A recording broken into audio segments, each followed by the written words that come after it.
Baik, Assalamualaikum warahmatullahi wabarakatuh. Sekarang kita akan membahas tentang line of sight. Oke, ini adalah outline yang akan kita bahas pada pertemuan ini, yaitu ada desain line of sight LOS, yaitu radio link, bukan loss, tapi line of sight. Kemudian perencanaan awal dan pemilihan lokasi, path profile atau profil lintasan, titik pantul, survei lokasi, path analisis, dan perkiraan fade margin. Pertama akan dibahas desain line of sight radio link. Untuk desain loss radio link, ini adalah tugas kita sebagai engineer. Karena sebagai engineer kita berarti harus bisa mendesain line of sight dari suatu radio link. Nah, ada 4 proses yang akan dilakukan, yaitu yang pertama, perencanaan awal dan pemilihan lokasi atau initial planning and site selection, kemudian penggambaran profil lintasan atau path profile, kemudian analisa lintasan, path analysis, dan yang terakhir survei lokasi atau site survey. Pertama, kita akan membahas perencanaan awal atau initial planning dan pemilihan lokasi, site selection. Baik, jadi satu rute line of sight microwave itu terdiri dari satu atau beberapa atau banyak hops, di mana hops itu adalah suatu lintasan yang panjangnya 10 hingga 100 km. Nah, rute line of sight microwave itu bisa membawa trafik analog ataupun trafik digital. Jadi bisa dipakai untuk sistem analog ataupun sistem digital. Perencanaan itu harus mempertimbangkan pertumbuhan di masa depan. Nah, apa itu pertumbuhan di masa depan? Yaitu seperti pertumbuhan ukuran gedung. Mungkin di masa depan gedung itu akan bertambah tinggi gitu kan ya. Nah, kemudian kebutuhan tempat atau ruang sama, mungkin gedungnya bertambah di daerah itu, berarti ruangan semakin sempit gitu. Dan ketiga, daya utamanya, kemudian kondisi cuaca. Selain itu, harus mempertimbangkan perencanaan frekuensi juga, kemudian instalasi, dan yang terakhir adalah compatibility atau kesesuaian dengan peralatan yang ada. Sedangkan untuk pemilihan lokasi yang harus dipertimbangkan adalah ketersediaan tempat, akses ke lokasi itu, kemudian pembatasan pembangunan, peraturan zonasi dari suatu daerah, kemudian pembatasan bandara terdekat, karena kita berbicara sinyal, jadi pasti ada batasan untuk sinyal kita terhadap bandara terdekat gitu, supaya tidak mengganggu kegiatan di bandara terdekat. Kemudian ketinggian tanah, terus kondisi cuaca, kemungkinan penyimpangan propagasi, dan daya utama. Oke. Sekarang kita akan membahas tentang path profiles atau profil path, profil lintasan. Jadi apa itu path profile? Path profile atau profil lintasan adalah representasi grafis dari lintasan antara dua lokasi radio link yang berdekatan dalam bentuk dua dimensi. Jadi kita representasikan dalam bentuk dua dimensi grafis atau gambar. Nah, di sini ketinggian dari tower kita atau menara itu bisa disesuaikan agar bebas dari difraksi. Jadi kita melakukan penyesuaian ketinggian tower di kertas itu, di gambar kita, supaya radiolink kita itu bebas dari difraksi. Baik, sekarang kita akan membahas metode yang digunakan untuk membuat path profile atau profil lintasan. Metode pertama adalah fully linear method. Nah, dari namanya saja kita bisa tahu ya bahwasannya metode ini akan menggunakan full atau semuanya adalah garis lurus. Oke. Jadi kan fully linear, semuanya garis lurus. Jadi metode ini kita menggunakan kertas grafik linear di mana kita akan membuat garis lurus dari TX ke RX dan juga dari RX ke TX. Nah, perhatikan gambar. Gambar ini gambar yang bisa kita lihat juga di slide sebelum slide ini, jadi slide minggu lalu. Nah, ini kan gambar pembentukan kurva akibat faktor K ya. Jadi K-1 lengkungannya seperti yang atas, kemudian K menuju tangga. Kalau misalnya K-nya dengan 1, dia garis lurus. Nah, tadi kan kita metodenya adalah fully linear, full garis lurus. Berarti kita akan mengubah lengkungan-lengkungan ini menjadi garis lurus dari TX menuju RX. Nah, oke. Nah, lengkungannya itu diwakilkan dengan penyesuaian ketinggian hambatan. Jadi kan kalau misalnya kita buat garis lurus saja dari TX ke RX, otomatis yang membedakannya adalah ketinggian kan ya. K sama dengan min 1, kita bikin garis lurus, ketinggiannya akan berbeda dengan K1. K1 itu misalnya di tengah, K-1 di atas gitu. Di bawahnya K-1 itu menuju sama dengan tahingga gitu. Jadi yang berbeda adalah ketinggiannya gitu. Berarti kita menyesuaikan ketinggian. Jadi di grafik itu akan berbeda-beda ketinggiannya. Oke. Persamaan yang kita gunakan adalah H sama dengan D1 dikali D2 dibagi dengan 1,5 K. Ini H dalam feet, dalam satuan kaki. Kemudian D1-nya itu dalam satuan SM atau statute miles atau mil, D2-nya juga mil, K ini adalah faktor K. Oke, D1 itu yang mana? Yang sering muncul itu waktu kalian bikin PR kemarin. Jadi ini D1. Oke, ini D2 gitu. Jadi intinya D1 itu jika kalian menganggap D1 adalah dari transmitter ke hambatan, maka D2 adalah dari hambatan ke sisi lainnya, ke receiver berarti. Oke, total ini adalah D jarak. Oke. Tadi kita mengetahui bahwasannya H itu adalah D1 D2 dibagi dengan 1,5 K, di mana H itu adalah feet dan D itu adalah SM atau statute mile atau mil ya. Nah, sekarang kalau misalnya hanya meter, kemudian D-nya dalam kilometer, maka H itu dihitung dengan rumus yang ini. D1 D2 dibagi dengan 12,75 K. K itu faktor K. Nah, kalau kita berbicara line of sight, berarti kita harus berbicara Fresnel zone ya. Nah, Fresnel zone clearance itu minimalnya adalah ini, 0,6 F1. Maksudnya Fresnel zone clearance itu adalah si Fresnel zone pertama, yaitu jari-jari pertamanya itu harus minimal 0,6 F1 itu bebas dari hambatan atau tidak ada obstacle. Mungkin kalau di sini F1, kalau dibilang R1 juga boleh ya. Terserah, yang penting itu adalah jari-jari Fresnel pertama. Jari-jari Fresnel pertama. Nah, mungkin sebelumnya belum Ibu buat video, jadi ini maksudnya seperti ini. Misal kita punya TX dan RX seperti ini, maka ini adalah daerah Fresnel pertama kita. Daerah Fresnel 1. Jari-jari Fresnel 1 itu adalah dari titik tengah ke daerah luarnya, ke batas daerah Fresnel 1. Nah, yang mana yang 0,6 harus bebas itu? Misalnya kita punya hambatan ya, hambatannya itu berupa apalah, tiang gitu ya, anggap aja tiang atau rumah boleh. Setidaknya yang di bawah ini dari titik tengah hingga si minimal adalah 0,6 F1 agar radio link kita bekerja dengan baik. Oke, 0 kalau misalnya 0,8 tentu lebih baik gitu. Berarti kalau 0,8 si obstacle-nya lebih rendah kan. Nah, atau tidak ada obstacle sama sekali tentu lebih baik. Oke. Nah, ini sudah dibahas di slide sebelumnya bahwasannya kalau misalkannya satuan dari jaraknya itu statute miles, maka dan si Fresnel, jari-jari Fresnelnya dalam feet, rumusnya adalah yang ini. Kalau misalnya jaraknya dalam kilometer dan jari-jari Fresnel pertamanya dalam meter, rumusnya adalah yang ini. Dan D itu adalah D1 tambah D2. Nah, mana yang D1? Kemarin banyak yang nanya ke Ibu. D1 itu yang dari sini ke hambatan gitu. Jadi dari misalnya kalau misalnya kita menganggap D1 itu dari transmitter ke hambatan, maka D2-nya adalah dari hambatan ke receiver gitu.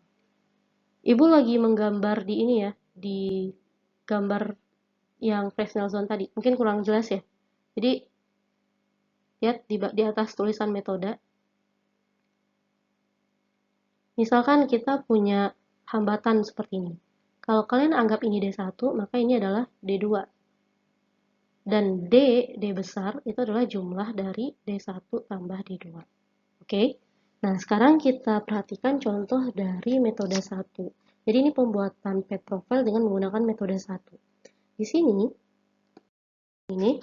si engineer-nya itu sudah menggunakan key factor sebesar 0,92. Jadi ini ditetapkan oleh engineer bahwasannya key factor yang digunakan dalam profil pet ini adalah 0,92.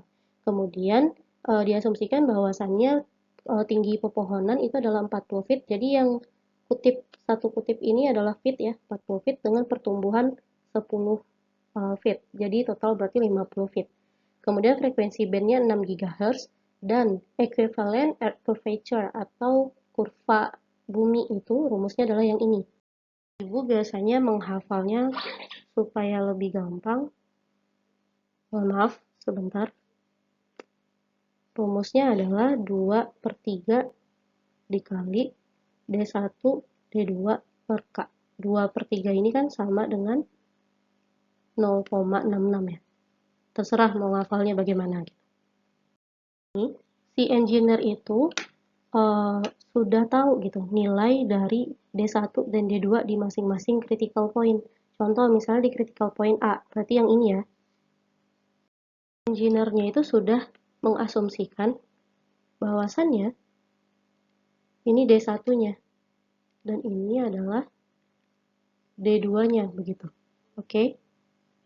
D1-nya 7,5, D2-nya 28,5 gitu. Ini satuannya adalah mil. Berarti ini adalah mil. Dengan D1 dalam mil dan D2 dalam mil, ingat ya, D-nya berarti D1 tambah D2, jangan lupa. Kita bisa menghitung Fresnel zone. Bukan Fresnel zone, maksudnya jari-jari Fresnel. Jari-jari Fresnel dengan rumus yang ini, yang F1 dalam feet dan D dalam SM. Nilainya adalah 42 feet. Oke, sedangkan untuk kurva buminya itu adalah dengan rumus yang ini, 0,66 D1 D2 per 3 atau 2/3 D1 D2 per K, bukan per 3, per K. Oke, K-nya itu yang 0,92. Jadi D1-nya tahu, D2-nya tahu, K-nya tahu, dikali 0,66, didapatkan hasil yang seperti ini. Oke, begitupun dengan titik B, kemudian titik C, dan titik D. Oke, jadi ini adalah contoh dari pet profile metode 1. Jadi ini adalah penjabaran dari gambar yang ada di slide sebelumnya, yang profil lintasan dari metode 1 tadi. Jadi yang ada di gambar itu bisa dirangkum dalam bentuk tabel ini, di mana ada hambatan A, hambatan B, hambatan C, hambatan D, yang jarak D1 terhadap hambatan tersebut adalah segini gitu. Jarak D2-nya adalah 28,5, 16,6, dan seterusnya.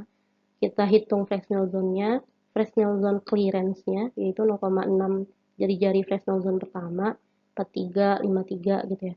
EC itu yang 2/3 ini kali D1, D2 per K atau kurva bumi, lengkungan bumi. Vegetation itu pepohonan yang 40 feet ditambah pertumbuhan 10 feet tadi, jadi ini 50 feet. Oke, total height ini penjumlahan dari ini.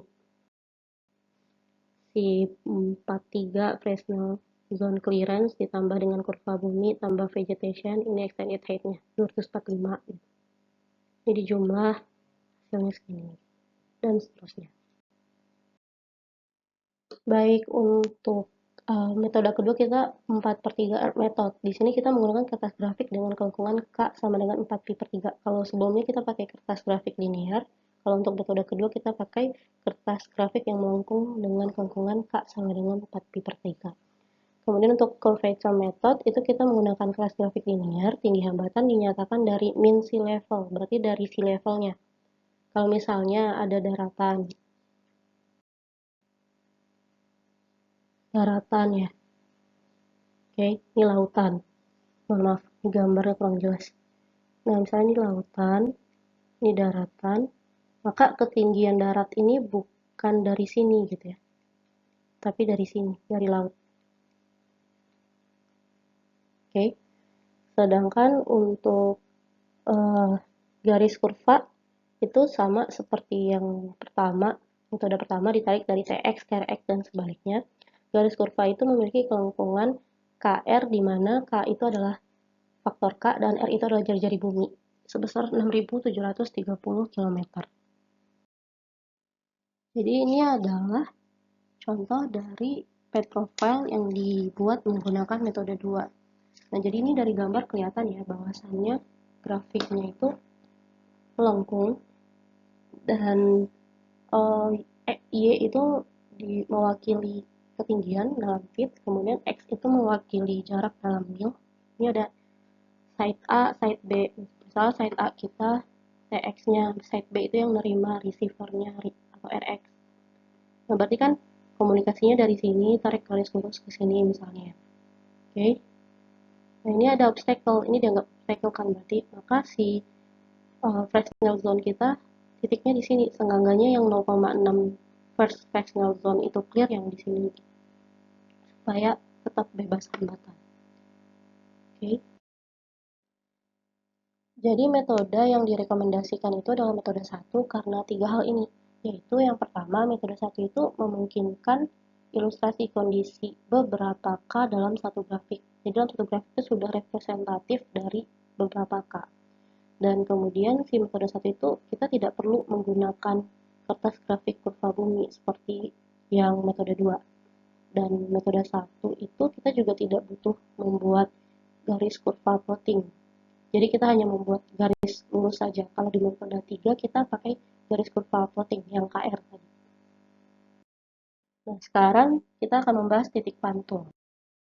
Baik, jika kita berbicara mengenai multi-path fading, berarti kita berbicara mengenai ground reflection. Karena ground reflection itu adalah penyebab utama dari multi-path fading. Multi-path fading itu yang kita bahas di pertemuan sebelumnya. Nah, ini dapat dikurangi dengan cara mengatur ketinggian tower, sehingga kita bisa memindahkan titik pantul dari area dengan reflektivitas tinggi ke area dengan reflektivitas rendah. Oke, sebagai contoh, misal kita punya menara di sini, kemudian kita punya menara juga di sini gitu. Nah, ini ada rumah. Oke. Kalau kita mengirimkan sinyal, rumah ini akan memantulkan atau mendifraksikan gitu.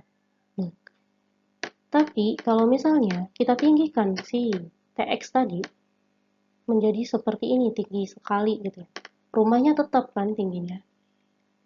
Si RX-nya misalnya juga tetap, tapi kalau bisa mah dua-duanya ditinggikan, tapi kalau tidak bisa tidak apa-apa. Berarti secara tidak langsung kita bisa mengubah titik pantul.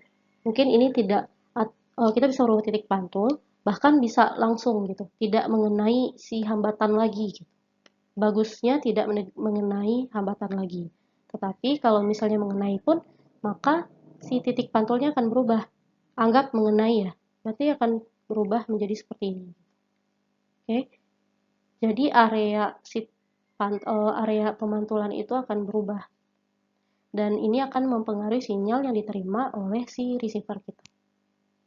Nah, metode yang digunakan untuk titik pantul ini adalah metode grafis dengan bantuan nomogram titik pantul. Akan dibahas pada slide berikutnya. Jadi, nomogram titik pantul itu seperti ini.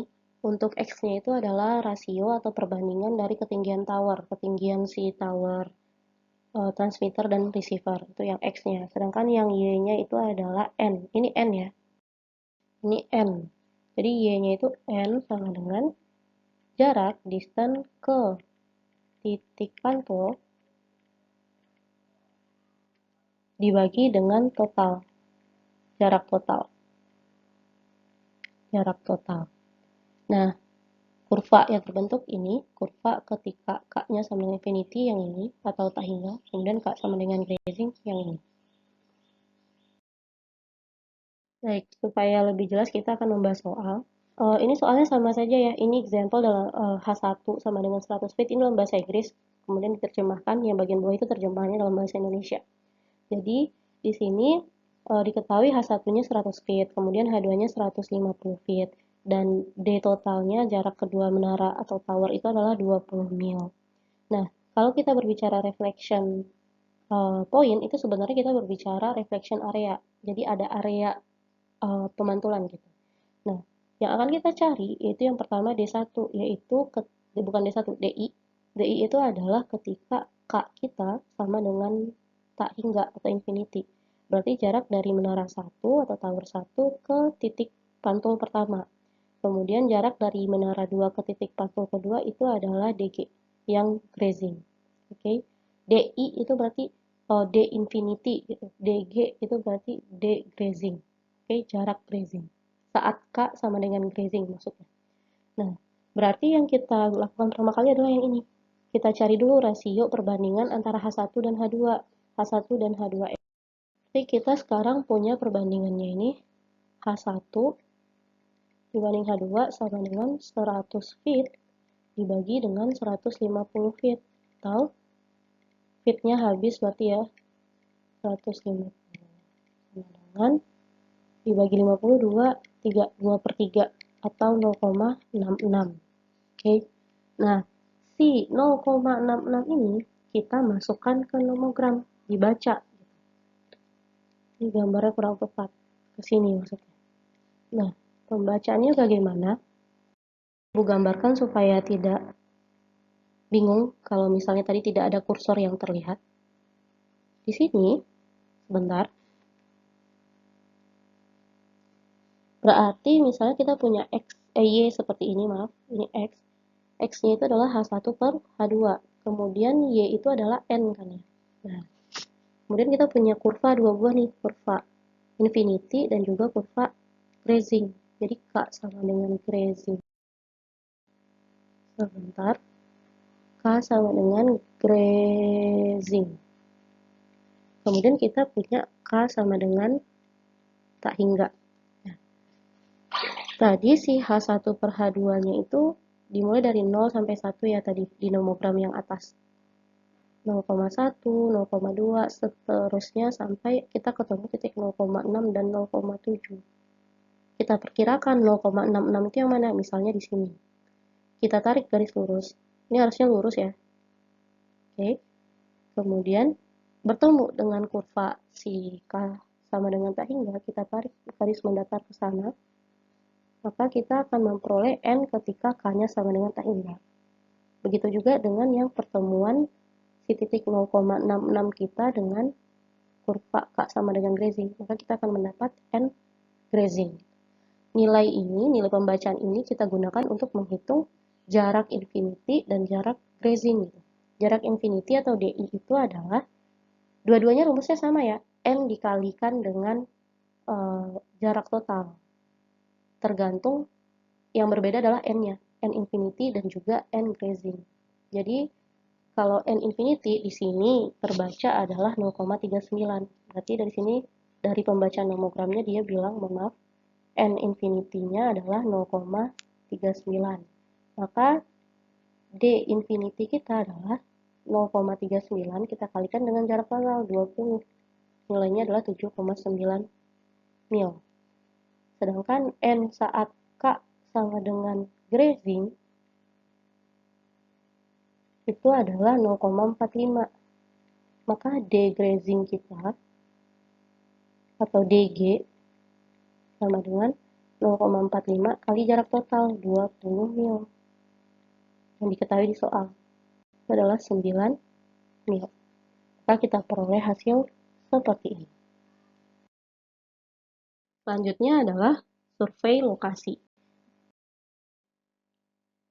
Baik, kita sudah melalui dua tahap, yaitu yang pertama perencanaan awal dan pemilihan lokasi. Nah, setelah kita memilih lokasi, kita melakukan profil lintasan yang mungkin akan kita terapkan di lokasi tersebut. Nah, yang ketiga tahapannya adalah survei lokasi. Jadi kan kita sudah membuat rencana lintasannya bagaimana. Berarti yang ketiga, kita harus memverifikasi apakah rencana itu bisa diterapkan di lokasi itu atau tidak. Itulah guna dari survei lokasi. Apa saja yang perlu kita perhatikan ketika kita melakukan survei lokasi? Yang pertama adalah kepresisian lokasi, yaitu dalam bentuk koordinat dan elevasi. Karena sebenarnya perhitungan kita nantinya, misalnya kalau kita mendesain dengan petlos dan sekitarnya, itu kita menggunakan koordinat yang tepat. Jadi koordinatnya harus tepat, elevasinya juga harus tepat. Yang kedua adalah rencana layout lokasi, seperti sketsa lokasi, termasuk antenanya mau di mana, shelternya mau di mana. Kemudian deskripsi lokal, tipe tanah, vegetasi. Vegetasi itu maksudnya pepohonan ya. kemudian struktur yang ada di sana, persyaratan aksesnya bagaimana, sistem pengairannya atau perairannya bagaimana. Selanjutnya deskripsi lintasan, termasuk hambatan. Jadi ada hambatan atau tidak gitu. Ada hambatan atau obstacle atau tidak. Nah, kalau misalnya ada apa aja gitu. Kemudian ketersediaan daya, sumber bahan bakar, bahan lokal dan kontraktor, kemudian batasan zona lokal sama seperti sebelumnya, dan kemudian kondisi geologis dan seismik di sana bagaimana, data cuacanya, dan survei electromagnetic interference atau EMI-nya. Dan selanjutnya adalah PET analysis. Selanjutnya adalah PET analysis. Dan jadi tadi kan kita sudah melakukan survei ya. Kalau kita sudah melakukan survei lokasi, berarti kita memiliki data baru. Data-data baru ini yang sesuai dengan kenyataan lapangan. Nah, data-data ini kita pakai, kita gunakan untuk menganalisis PET yang sudah kita bikin tadi, PET profile yang sudah kita bikin tadi. Kita bandingkan kembali, kita analisis kembali. Nah, PET analisis ini itu disebut juga sebagai link power budget. Nah, analisis ini valid untuk radio link 1-10 GHz, sedangkan untuk radio link di atas 10 GHz perlu mempertimbangkan penyerapan gas dan hujan. Karena sebenarnya karakteristik dari frekuensi di atas 10 GHz memang rentan terhadap perubahan cuaca seperti hujan dan juga penyerapan dari gas.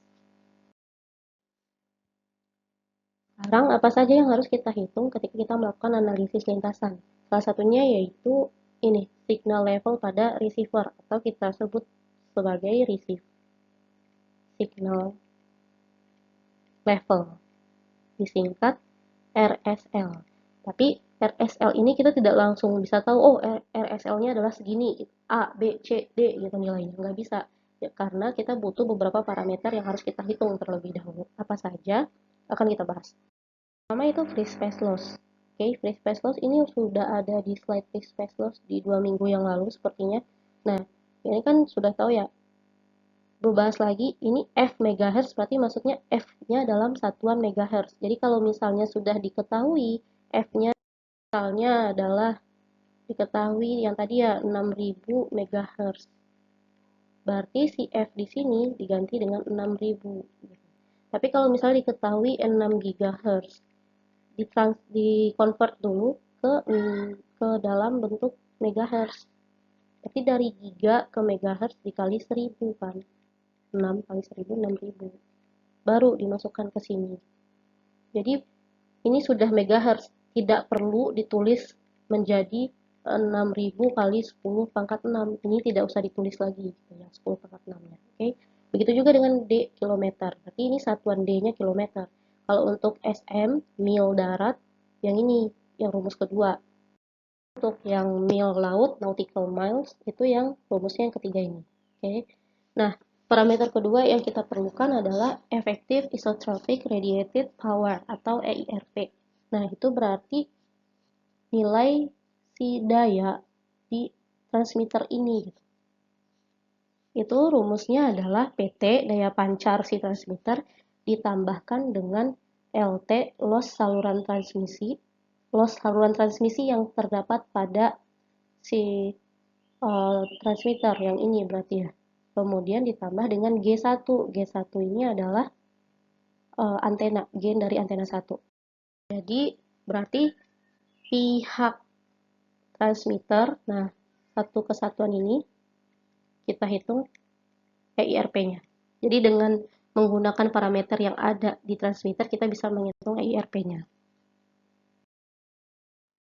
Sekarang adalah isotropic receive level atau IRL.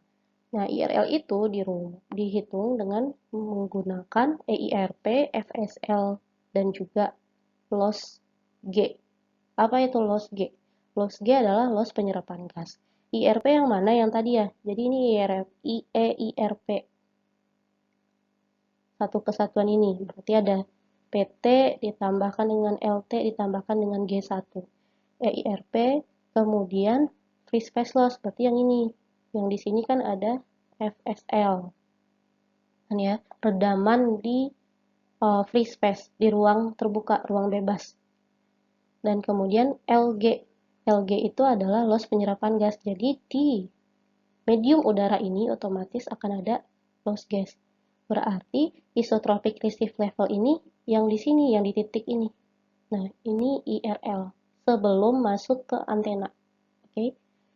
Nah, bagaimana dengan RSL? RSL itu adalah IRL ditambahkan dengan GR ditambahkan dengan LR. GR itu maksudnya adalah gain dari antena receive. Tahu kalau misalnya tadi kita pakai G1 di gambar ini, maka GR-nya adalah G2, antena receive, antena yang menerima. Jadi si IRL ditambahkan dengan gain ini, ditambahkan dengan LR ini. Nah, itulah RSL. Sini RSL. Nah, ini RSL. Dengan GR-nya adalah G2. Sehingga kalau kita jabarkan, RSL itu adalah PT ditambah LT ditambah G1. Ini adalah IRP. Ditambah FSL, ditambah LG, ditambah dengan G2, ditambah dengan LR. Inilah yang disebut sebagai RSL. Oke, supaya lebih paham, kita akan membahas soal. Jadi di sini yang akan dicari adalah RSL. Jika diketahui bahwasannya daya pancar antenanya adalah 750 mW. Berarti lihat gambar ya. Di sini kita tulis bahwasannya PT-nya adalah 750 mW. Oke.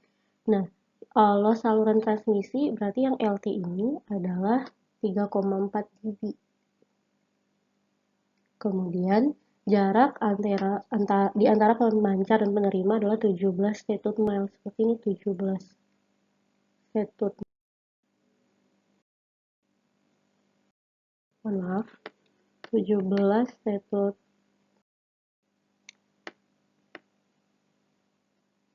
Oke. Frekuensinya adalah 7,1 GHz. Berarti di sini F sama dengan 7,1 GHz. Atau kita ubah dulu ke dalam bentuk megahertz. 7,1 kali 1000 MHz sama dengan 7100 MHz. Oke. Dan gain antena pada transmitter berarti G1 ini 30,5 dB. Di receiver juga 30,5. Sesuai soal ya. Asumsi loss penyerapan berarti kan ini di free space. Di sini ada loss gas 0,3 dB. Oke. Yang ditanya adalah RSL, daya yang diterima, level daya yang diterima oleh receiver. Oh, ini ada tambahan lagi. LR-nya adalah 3,4 dB. Oke. Pertama yang kita cari adalah FSL karena satuan jaraknya adalah statute mile atau mil darat, maka kita menggunakan rumus yang ini. Tadi kan kita sudah menghitung ya si F-nya dalam bentuk megahertz. Jadi awalnya itu dari soal kita ketahui gigahertz. Berarti tugas pertama kita ganti dulu menjadi megahertz. Sehingga sekarang rumusnya bisa kita hitung dengan cara seperti ini.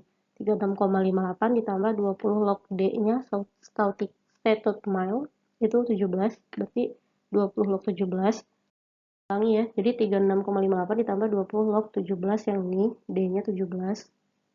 Ditambah 20 log 7100 frekuensi yang sudah dalam megahertz sama dengan 138,21 dB. Sekarang yang akan dicari adalah RSL, level sinyal yang diterima oleh receiver, yaitu PT tambah LT tambah G1 tambah FSL ditambah LG ditambah gain ditambah LR.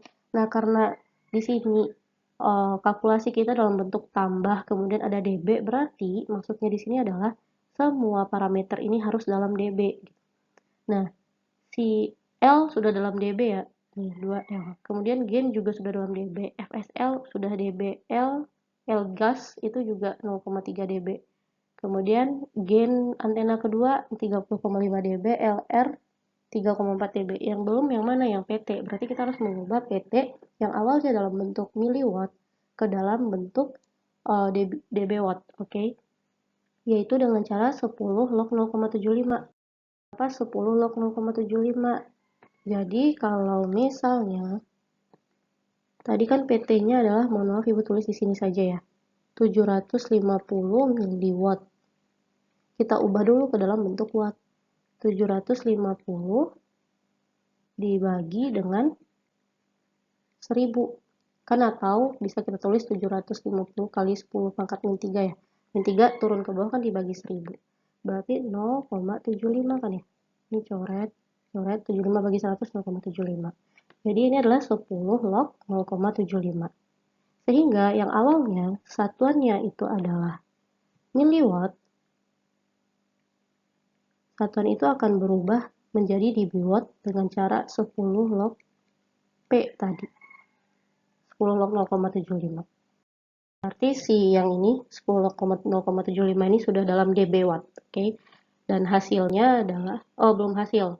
Ini 10 log 0,75. Sekarang loss. Loss-nya kenapa negatif? Karena dia loss. Jadi kalau misalnya ada loss diketahui dalam bentuk positif seperti ini. Karena dia loss, ketika kita memasukkan ke dalam suatu persamaan, maka kita harus mengubah tandanya dari positif menjadi negatif. Karena loss itu bertugas untuk mengurangi sinyal kita kan, berarti dikurangi. Jadi 10 log 0,75 ditambah min 3,4 loss transmitter, loss saltran di transmitter. Kemudian ditambah 30,5 gain, kalau gain nilainya pasti positif. Ditambah FSL. FSL kan free space loss, berarti ini juga loss, yaitu min 138,21 dari sini. Tapi tandanya jadi negatif. Kemudian ditambah dengan loss gas. Masih loss, berarti yang awalnya 0,3 berubah menjadi minus 0,3. Kemudian ditambah dengan gain 2, 30,5, dan ditambah dengan LR. LR kan awalnya 3,4 berubah jadi min 3,4. Jadi intinya bagaimana? RSL itu adalah penjumlahan dari gain dan daya dikurangin dengan loss, udah. Seperti itu. Oke. Nah, hasilnya adalah min 85,58 dBwatt. Oke, jadi ini referensinya sama ya dengan pertemuan-pertemuan sebelumnya, masih Roger L. Freeman. Nanti akan Ibu beri juga atau Ibu upload juga di Spada. Silahkan dipelajari supaya lebih paham dengan materi yang sudah disampaikan. Demikian, wassalamualaikum warahmatullahi wabarakatuh.